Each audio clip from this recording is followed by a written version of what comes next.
मैंने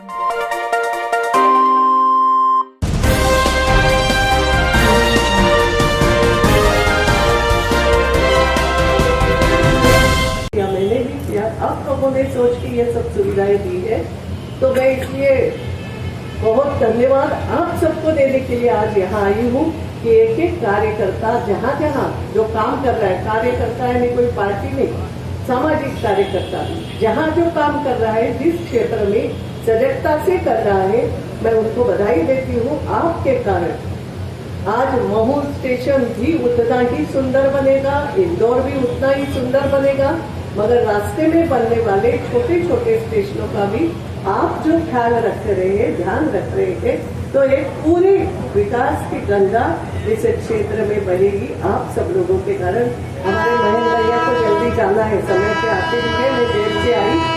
और इसलिए आप सबको बहुत बहुत धन्यवाद।